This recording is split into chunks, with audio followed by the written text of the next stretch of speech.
impact on seniors is sort of the untold story of this storm, because many of the secondary homeowners here along the Jersey coast are seniors, and their homes are sort of like their dream home by the beach, and this is where they come and they spend 5 months out of their year. If they didn't have insurance, and many of them didn't, all right, because they own the house outright, so you don't take insurance out unless you got a mortgage. Those folks will not qualify for any government funding, because the government funding only goes to primary residence, all right? So what those folks are doing is that they're dipping into their savings, they're taking out SBA loans, all right? The seniors who've been impacted by this from a mental health perspective is just like unbelievable. So there's so many stories like that, and yet, the public does not know. If the public knew what we were going through here and how much of the money that was being diverted, like this highway that we're on right now, this rebuild is being funded with Sandy money. All of these construction people are getting their money, all right? They're all getting their money, yet the people that have been waiting on support from the government haven't gotten a penny. He was denied money. And then his insurance money, I asked him the question, how much did you get from your insurance? Right? Now he had over $150,000 in damage, maybe close to $200,000. He only got $30,000 from the insurance company. So how does he build it? He's building through community effort, nonprofits, AmeriCorps, and the like. How does the government determine who gets money and who doesn't? Well, that's another quagmire, all right? Cuomo, the governor of New York, at the beginning, when the bill was first authorized by Congress, and Congress on January 13, 2013, and I know these dates because I've been following it, or 18, authorized $51 billion to the 3 states affected by the storm. Cuomo gathered the 3 governors together, plus the mayor of New York, and said, look, you can't do this on your own. You've got to let HUD and FEMA call the shots. Because he was the HUD secretary way back when under the Clinton administration. So they all bought into having HUD direct the effort. Well, when they bought into HUD, HUD is the Federal Agency for Housing and Urban Development. Okay. When HUD was brought in to quote unquote provide the guidelines and the direction, they set their direction around income limitations, all right? So the money would go to only those families first that met the income, the low income or moderate income standards set by HUD. So what happened was the middle class got the squeeze again. Now, if you look on the right here, and I would go slow, you'll see that completely vacant, right? Plot of land. There were homes there. So what they did was they bulldozed the homes because the homes basically could not be rebuilt. But if you look to the right, you'll see pockets of homes that withstood the storm, right? And then a lot of vacant parcels where there were structures at one point up, and those structures no longer exist. And that $7 billion has been diverted away from storage. Look at that on the left. You see that on the left? There's an example. Come over to the right. You can take a picture of that. That's a typical example of what these homes look like when they were hit by the storm. What do you think is going to happen to the houses where people just got up and left? And like they don't plan on ever going They're going to be sitting on that vacant property and waiting for the area to come back and then probably either sell or rebuild. But this used to be a very, very popular club. Now, you see where that white SUV is? I want you to park over there. Atlantic Ocean met Barnegat Bay. This was the lowest point, came crashing in. Now, just think of the magnitude of those waves to do that kind of damage. What you're looking at here was one of the hot clubs that everybody would come to Friday night, Saturday night, and hang out. This is where the action was. This is where all the music was. And you can see what happened here. It totally ripped apart the structure. We may get around when you had waves that were cresting at 30 feet high, don't exaggerate, those waves had to be higher than 30 feet to come in and to rip out that building the way it did, right?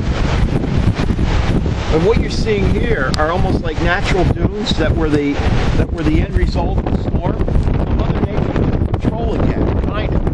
And now you're seeing natural dunes. Now, do any of you know what the Army Corps of Engineers is planning? The Army Corps of Engineers, does anybody know what the Army Corps of Engineers is?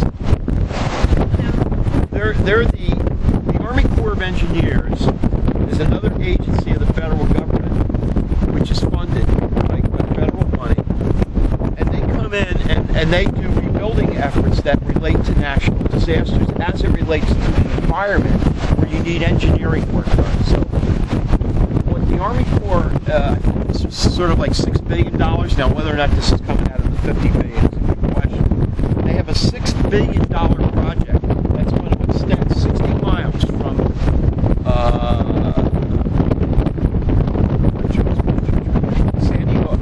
Sandy Hook all the way to almost the end of Long Beach Island. There's going to be a whole new dune system put into place by the Army Corps, which they've started, by the way. And what that dune system is going to be is something like this. This is a walkover, all right? You can't go directly from ground level to the beach. So they're going to be walkovers like this throughout the Jersey Shore, built by the Army Corps, all right? And new dunes will be put up, just like this. I mean, I don't know if the Corps worked on this yet. My guess is that it's still left over from the storm. But there'll be new dunes. I want to quote Ground Zero. This is Wortley Beach was quote-unquote Ground Zero along with that. Oh, you know how they're building the dunes up? They're going to be sucking sand out of the ocean and taking that sand and building the dunes, which means that if people want to swim, they're going to have to wade out maybe a quarter of a mile into the water to swim. We're going to have wider beaches, okay, and more depth to our beaches from this storm. Is that good or bad? I don't know. This road project that they're working on has totally destroyed tourism completely. So no one's coming. Look, how are you going to come down here, rent a home, and go on the beach? Who wants to be surrounded with this devastation? You know, you got to have rebuilt communities to bring tourism back. All of these that you see here are tiny little family bungalows. These are like little tiny bungalows. Every one of these bungalows, they may look good from the outside. They all had to be ripped apart inside because they all had 3 feet of water, 4 feet of water. FEMA wasn't bad. The money came in pretty fast. Like the 16,000 or so I got it within 2 months. You know, it wasn't bad at all.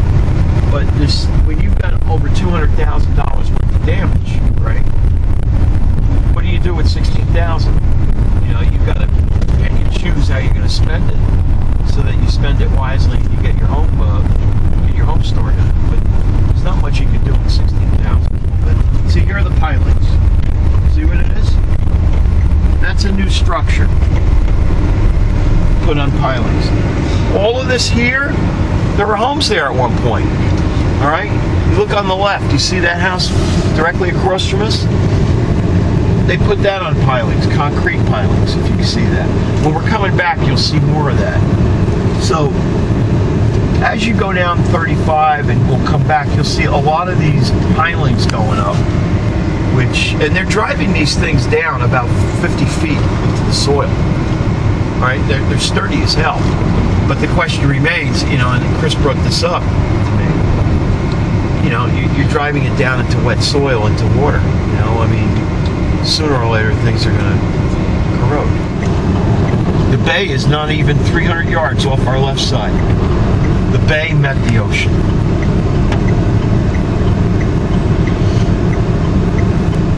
If you look on your right, that's where you'll see a lot of the homes that are being rebuilt. Now again, this was considered to be the Hamptons of New Jersey. These homes here, look at all that vacant land on the right.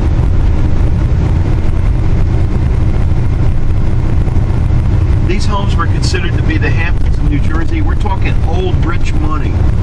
All these homes are valued at $2 or $3 million.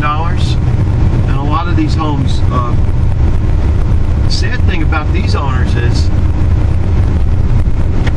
they only got $250,000 on their insurance. That's not going to rebuild a $2 million home. Look, see what this pilings go. This next stretch, this is the famous Manahawkin Bridge, which was the Manahawkin Inlet. Now I want you to go really, really slow. You see the bridge on the left? In fact, if you could go down the next street, we can turn on the next street. This inlet, this bridge was an inlet that used to that merged with the ocean. Or you can just go down your next available street. What happened was, all of this here were all buildings and homes, right? Nature took itself back, and the inlet, the original inlet, came back to its original state when the storm hit. It wiped part of the bridge out, and the bay really met the ocean, and the natural inlet came back to its original state that it was like 150 years ago. That's how they actually elevate the house, keep it stationary. That's an old house, right? And the house behind it, it's an old house. Obviously, they didn't have enough money to build a new home.